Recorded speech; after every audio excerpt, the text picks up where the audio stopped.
हाँ जी, नमस्कार। स्वागत है आपका स्मृति सिविल सेवा के इस ऑनलाइन माध्यम में RSPT स्पेशल 2024 की इस सीरीज़ में आज हम लोग बात करेंगे राजस्थान के इतिहास की। राजस्थान के इतिहास में आज हम बात करेंगे इसका जो आपका जो पहला पाठ्यक्रम की जो हेडिंग है वो है राजस्थान के प्रागैतिहासिक स्थल। उसमें प्रागैतिहासिक स्थलों में आप आपके पुरा पाषाण से ताम्र पाषाण एवं जो कि कांस्य युग तक के जितने भी स्थल हैं उनसे रिलेटेड यहाँ सवाल पूछने का काम हो रहा है।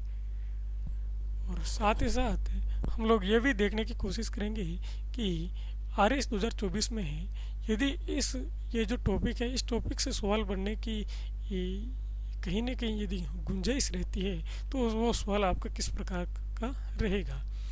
तो एक बार फिर से आप सभी का हार्दिक स्वागत है। और अभी हम आगे बढ़ते हैं उससे पहले मैं आपको अवगत करा दूं कि हम लोग इस सीरीज़ में प्रत्येक दिन आपका जो पाठ्यक्रम है उसकी एक जो अध्याय है उसको लेंगे और उसमें से जितने भी सवाल अपने विगत 2023 से लेकर के 2003 तक एग्ज़ाम में पूछे गए हैं उनकी बात करेंगे। और ये भी बात करेंगे कि आगे एग्ज़ाम में संभावित आपके किस प्रकार के प्रश्न आ सकते हैं। तो आइए आगे बढ़ते हैं। और आज का हमारा जो पहला सवाल है ये रहेगा झाड़ोल उदयपुर कुराड़ा नागौर और साबनिया बीकानेर में क्या समानता है। और ये प्रश्न आपका RS 2023 में पूछा गया है। RS 2023 में सवाल पूछा गया यानी इस अध्याय से मैं यदि बात करूं तो एक ही प्रश्न पूछा गया है। विगत आज तक एग्ज़ाम में केवल एक ही प्रश्न पूछा गया है और वो भी RS 2023 में पूछा गया था कि झाड़ोल उदयपुर कुराड़ा नागौर और सावनिया बीकानेर में क्या समानता है। यानी ये जो तीनों ही आपको स्थल दे रखे हैं इनमें समानता क्या है ये आपको यहाँ यहाँ बताना है। और आपके पास यहाँ ऑप्शन है ताम्र पाषाण संस्कृति के केंद्र, पुरा पाषाण युग के केंद्र, लघु पाषाण उपकरण मिले हैं या ताम्र उपकरणों के भंडार हैं। यानी ये जो तीनों स्थल हैं ये आपके ताम्र पाषाण जो कल्चर है उसके केंद्र रहे हैं या पुरा पाषाण युग के केंद्र रहे हैं या यहाँ से लघु पाषाण उपकरण मिले हैं या यहाँ से ताम्र पाषाण उपकरणों के भंडार मिले हैं। ये आपको इसका आंसर देना है नीचे कमेंट बॉक्स में है। तो मैं इसके आंसर की बात करूँ तो इसका आंसर होगा ए यानी ताम्र पाषाण संस्कृति के केंद्र है झाड़ोल उदयपुर कुराड़ा नागौर और सावनिया बीकानेर। अभी हम आगे बात करेंगे कि ये ताम्र पाषाण काल है, नव पाषाण काल है, आपका पाषाण काल है, आद्य पाषाण काल है, ऐतिहासिक काल है, ये क्या है और इसको हमने जो कि अलग अलग भागों में क्यों बांट रखा है। साथ साथ ये भी जानने की कोशिश करेंगे कि इन जो काल है इन कालों से रिलेटेड कौन कौन से स्थल हैं और राजस्थान में इन स्थलों से कौन कौन से उपकरण हमें मिले हैं। ठीक है, तो आइए आगे बढ़ते हैं। और यह हम जानने की बात करेंगे कि इतिहास को मुख्यतः तीन भागों में बांटा है। अब आप कहोगे कि सर इतिहास को तीन भागों में क्यों बांटा है या फिर इसको बांटने का क्या कारण रहा है। तो मैं बता दूं कि इतिहास के अध्ययन की सहूलियत के लिए विद्वानों ने इतिहास को तीन अलग अलग जो भागों में उसकी जो विशेषता है उसके आधार पर तीन अलग अलग भागों में बांटा है। और इससे क्या है कि आपके अध्ययन में जो थोड़ी सुविधा हो। ठीक है, और यदि हम बात करें इतिहास के काल की तो इतिहास के विद्वानों ने तीन जो बड़े काल है उनमें विभाजित किया है। और आपका जो पहला काल है वो रहेगा प्राग ऐतिहासिक या प्री हिस्ट्री, और दूसरा है आद्य ऐतिहासिक या और तीसरा है ऐतिहासिक काल। यानी आपको तीन कालों में इतिहास को हमने बड़े मोटे रूप में बांटा है। और यहाँ यदि हम बात करें तो आपका जो प्री हिस्ट्री है उसका जो समय है प्री हिस्ट्री का जो हमारा समय है वो रहता है 25 लाख वर्ष पूर्व से 3000 ईस्वी पूर्व तक। यानी जो आपका प्राक ऐतिहासिक काल है वो 25 लाख वर्ष पूर्व से 3000 ईस्वी पूर्व तक माना जाता है। और इस समय की जो जानकारी के हमें अवशेष हैं या जानकारी के सोर्स हैं वो हमें मिलते हैं पुरातात्विक सोर्स। यहाँ पर हमें जो साहित्यिक सोर्स है वो देखने को नहीं मिलते। यहाँ से इस बात का ज्ञान हमें होता है कि इस जो काल के लोग हैं वो लिपि से और लेखन से दोनों से अनभिज्ञ थे। यानी जो यहाँ के लोग हैं जो कि पढ़े लिखे नहीं थे। साथ ही साथ इससे ये भी ज्ञात होता है कि यहाँ के जो लोग हैं जो कि घुमंतू जीवन व्यतीत करते थे और वो अपने जीवन यापन के लिए आखेट और खाद्य संग्रह के रूप में अपना जो जीवन व्यापन है वो कर रहे थे। यानी वो एक स्थान से दूसरे स्थान, दूसरे से तीसरे स्थान, जहाँ उनको भोजन की सामग्री मिली वहीं बैठ के खा लिया और फिर आगे चल दिए। ये आपके रहेगा जो कि प्रागैतिहासिक काल। ठीक है, इसको भी विद्वानों ने अलग अलग आपके जो 4 भाग है उनमें बांटा है। ठीक है ना, विद्वानों ने इसे पूरा पाषाण काल, मध्य पाषाण काल, नव पाषाण काल और जो कि ताम्र पाषाण काल में 4 अलग अलग भागों में बांटने का काम किया है। यदि हम बात करें यहाँ पर जो कि पूर्व पाषाण काल की, तो पूर्व पाषाण काल का जो समय है वो विद्वानों ने 6 लाख ईसा पूर्व से आपका 1.5 लाख ईसा पूर्व तक माना है। वहीं मध्य पाषाण काल की बात करें तो ये 1.5 लाख ईसा पूर्व से 35,000 वर्ष पूर्व तक माना है। और नव पाषाण काल की बात करें तो नव पाषाण काल का समय 35,000 ईसा पूर्व से आपका 10,000 ईसा पूर्व तक माना जाता है। और यदि ताम्र पाषाण की बात करें तो ये 10,000 ईसा पूर्व से ही 3,000 ईसा पूर्व तक का समय माना जाता है। और इसके बाद आपका जो आद्य ऐतिहासिक काल है वो आरंभ हो जाता है जो कि 3,000 ईसा पूर्व से 600 ईसा पूर्व तक का काल माना जाता है। और इसके बाद में आपका ऐतिहासिक काल है जो कि 600 ईसा पूर्व से उसके बाद का जो समय है वो ऐतिहासिक काल के अंतर्गत आता है। ठीक है, अभी हम लोग ये भी बात करेंगे कि ये जो समय है इसमें मानव का विकास है वो किस प्रकार हुआ, इसकी हम बात करें तो यहाँ पर यदि हम सबसे पहले बात करेंगे जो कि पूर्व पाषाण काल की।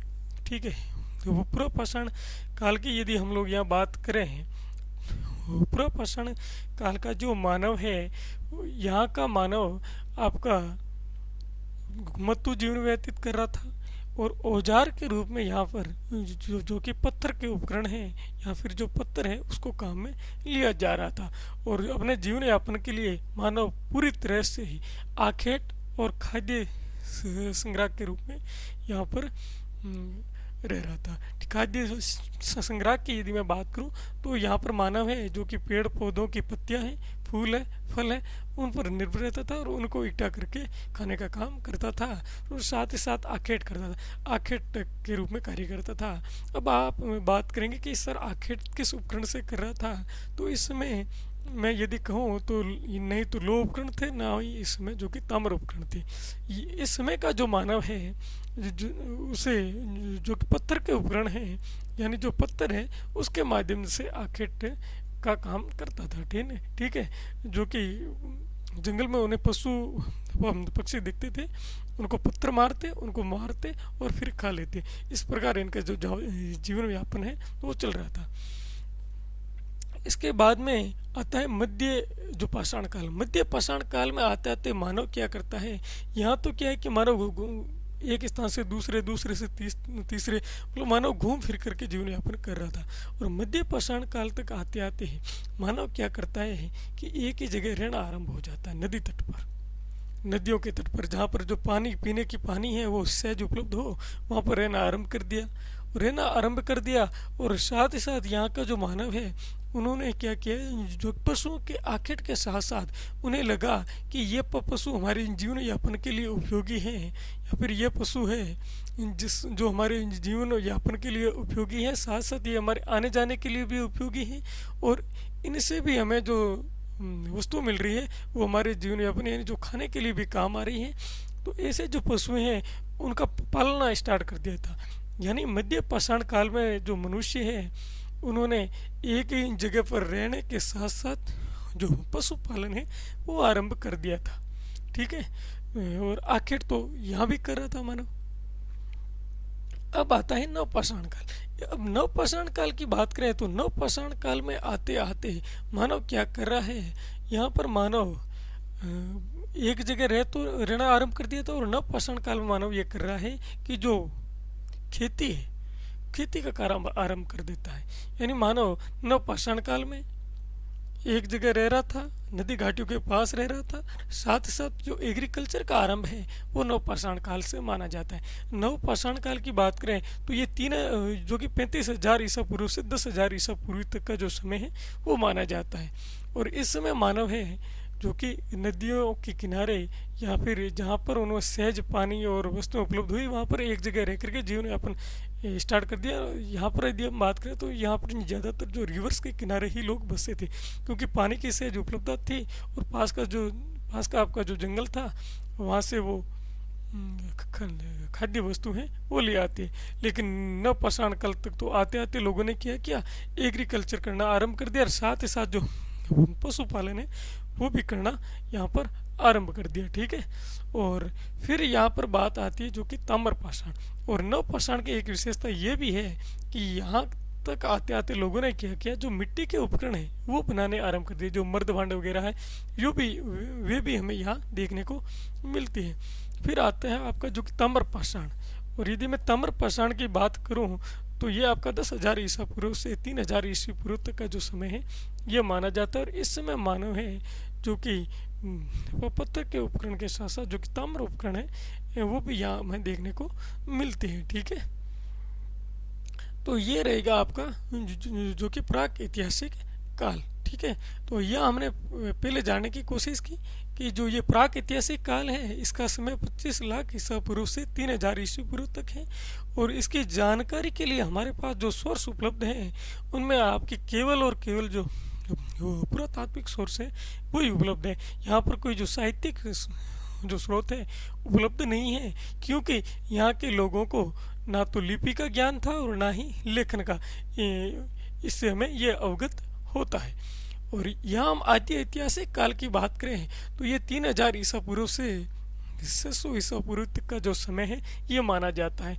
और इस काल के जो मानव है वो लिपि और लेखन दोनों से भिज्ञ थे। लिपि और लेखन इनके दोनों का ज्ञान था। और इसी का परिणाम यह हुआ कि इस समय है जो कि आदि ऐतिहासिक समय है, यहाँ की जानकारी के लिए हम साहित्य और जो कि पुरातात्विक जो सोर्स है ये दोनों ही हमारे लिए उपलब्ध है। लेकिन बड़ी विडंबना की बात यह यहाँ पर आती है कि जो साहित्यिक स्रोत हैं उन्हें आज तक हम पढ़ नहीं पाए। और इस काल के यदि मैं स्थल की बात करूं तो जो हड़प्पा काल है, जो हड़प्पा स्थल जो हड़प्पा है, ये हड़प्पा सभ्यता के जितने भी स्थल हैं वो इस काल के अंतर्गत आते हैं। ठीक है ना। जो हड़प्पा जो सभ्यता है, क्योंकि हड़प्पा सभ्यता में हमें पुरातात्विक के साथ साथ साहित्यिक जो सोर्स है वो मिले तो सही है, लेकिन उन्हें आज तक हम पढ़ नहीं पाए हैं। यहाँ की हम लिपि की बात करें ना हड़प्पा की, तो हम कहते हैं कि सब यहाँ की लिपि गोमुद्राकार लिपि है। यानी यहाँ की लिपि है वो दाईं ओर से बाईं ओर लिखी जाती हैं और जिसे आज तक हम पढ़ नहीं पाए। तो यहाँ की मैं बात करूँ तो जो सोर्स है जानकारी का, हम आज भी जो कि केवल पुरातात्विक सोर्स है उन पर निर्भर रहते हैं आदि ऐतिहासिक काल में। और ऐतिहासिक काल की बात करें तो ऐतिहासिक काल है जो कि 600 ईसा पूर्व के बाद का जो समय है उसे ऐतिहासिक काल जो कि कहा गया है। और इस समय है जो हमारे पास साहित्यिक और पुरातात्विक दोनों ही सोर्स उपलब्ध हैं और इन दोनों ही सोर्सों का अध्ययन हम कर सकते हैं। और ये दोनों ही सोर्सों से हमें जानकारी मिल रही है। और यहाँ पर क्या है कि हम उपलब्ध दोनों हैं, लेकिन जो सबसे ज़्यादा है वो हम जो साहित्यिक सोर्स है इसको काम में ले रहे हैं। ठीक है ना। अभी हम आगे बढ़ते हैं और एक बात कर लेते हैं कि ये जो काल है इस काल के राजस्थान में हमें कौन कौन से स्थल मिलते हैं, साथ ही साथ इन स्थलों से कौन कौन से जो उपकरण हैं वो हमें देखने को मिलते हैं। ठीक है।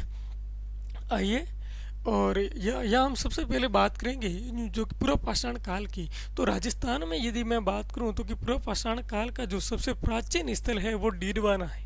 जो कि डीडवाना, अब अभी वर्तमान की बात करूँ तो डीडवाना कुचामन नया जिला भी बन गया है।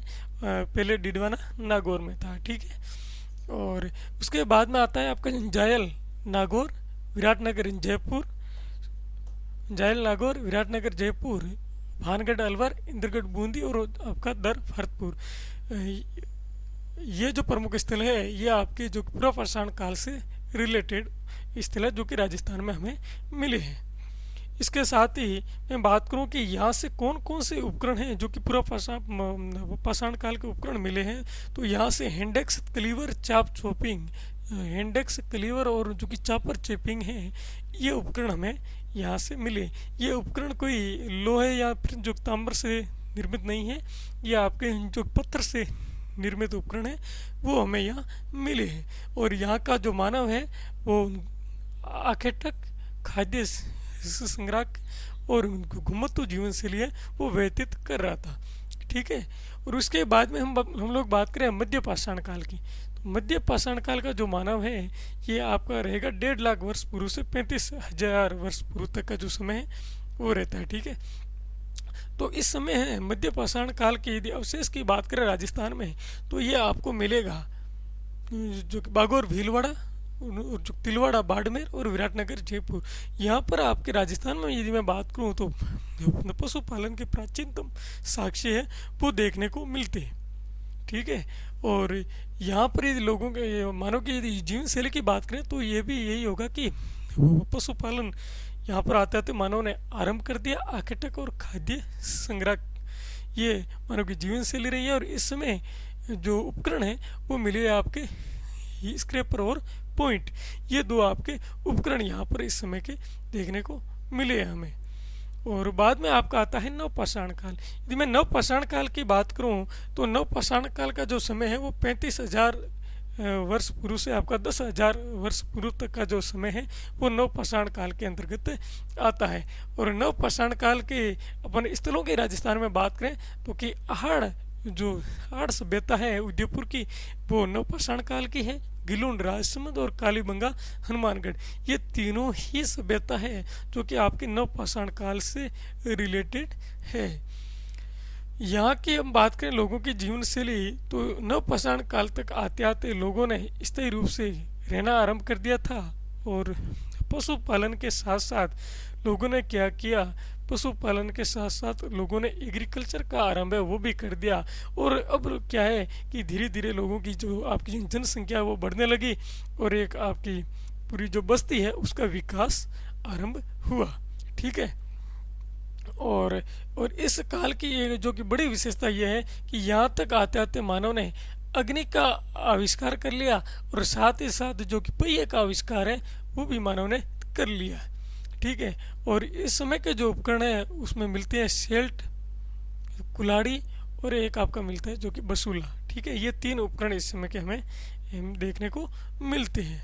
यानी जो नवपाषाण काल की यदि मैं मुख्य विशेषता की बात करूं तो नवपाषाण काल में के मानव ने अग्नि और जो पहिए का आविष्कार है वो कर दिया था, ठीक है। आगे बढ़ते हैं और बात करेंगे जो कि ताम्रपाषाण काल की। तो ताम्रपाषाण काल के राजस्थान के जो प्रमुख स्थल है उसमें आपका आएगा बागौर भीलवाड़ा और तिलवाड़ा बाड़मेर और एक आपका बालाथल उदयपुर। यानी बागौर भीलवाड़ा और जो तिलवाड़ा बाड़मेर ये मध्य पाषाण काल के भी यहाँ से अवशेष मिलते हैं और आपके ताम्रपाषाण काल के भी अवशेष यहाँ से हमें मिलते हैं, ये आपको याद रखना है, ठीक है। और जो ताम्रपाषाण काल की मुख्य जो विशेषता है या यहाँ के लोगों की जो जीवन शैली है उसकी हम बात करें तो यहाँ पर आते आते मानव ने जो कि कृषि कार्य आरंभ कर दिया, खाद्य का उत्पादन आरंभ कर दिया, खाद्य का उत्पादन यानी जो खाद्य सामग्री है उसका उत्पादन आरंभ कर दिया। और मर्द भांड कला है उसका भी यहाँ पर विकास हुआ। और साथ साथ यहाँ पर आते आते मानव ने जो कि ताम्र है जो कि तांबे है उससे मानव उसे ज्ञात हुआ कि इससे भी उपकरण बनाए जा सकते हैं। ये जो कि धातु है इससे मानव अवगत होता है और यहाँ से भी कई उपकरण हमें देखने को मिलते हैं, ठीक है ना। और उसके बाद में आती है आपकी ताम्र युगीन काल, ठीक। ताम्र युगीन जो जो सभ्यता हैं उनमें आपकी आती हैं गणेश्वर सीकर। गणेश्वर सीकर को ताम्र युगीन संस्कृति की जननी कहा जाता है, क्योंकि यहाँ से ताम्र के सबसे अधिक भंडार हैं वो राजस्थान में हमें देखने को मिलते हैं और उपकरण भी यहाँ से ज़्यादा मिले हैं। दूसरा आपका बेणेश्वर डूंगरपुर, नंदलालपुरा किरड़ोत और जो कि चितवाड़ा जयपुर, साबनिया पुंगल ये दोनों स्थल बीकानेर के हैं।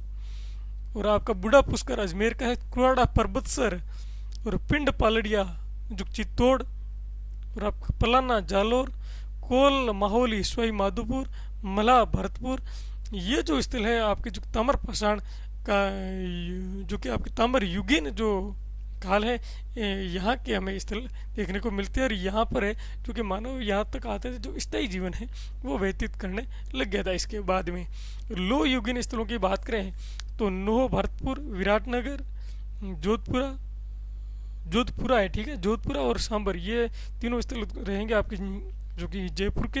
और सुनारी झुंझुनू, रेड नगर नैनवा बूंदी के है, भीनमाल जालोर का है, नगरी चित्तौड़गढ़ का है, और चिचक 84 और आपका तरकन वाला डेरा ये श्री गंगानगर में हमें ये स्थल देखने को मिले है, ठीक है।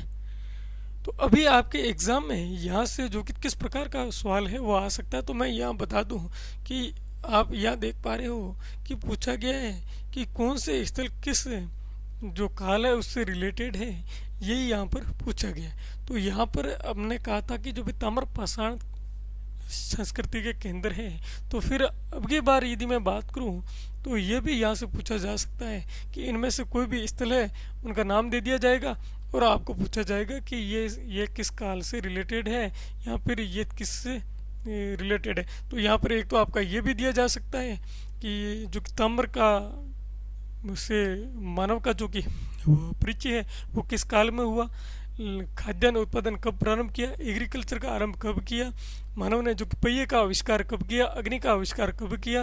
और साथ साथ ये भी पूछ सकते हैं कि मानव ने जो कि पशुपालन है उसका आरंभ कब किया। और साथ साथ आपसे ये भी पूछा जा सकता है कि राजस्थान में जो कि पशुपालन के प्राचीनतम साक्ष्य वो कहाँ से हमें मिलते हैं। तो ये सारी बातें हैं, ये आपको याद रखना है, ठीक है ना। तो ये जो हमारा अध्याय है इसमें से मोटा मोटी लगभग हमने सारे जो फैक्ट हैं उसको कवर करने की कोशिश की है। मुझे आशा और उम्मीद है कि आपके ज्ञान में वृद्धि के लिए ये वीडियो रामबाण साबित होगा। साथ साथ आपके एग्ज़ाम के लिहाज से यहाँ से किस प्रकार का जो सवाल एग्ज़ाम में पूछा जा सकता है उसके लिए भी ये एक मील का पत्थर साबित होगा। Thank you so much.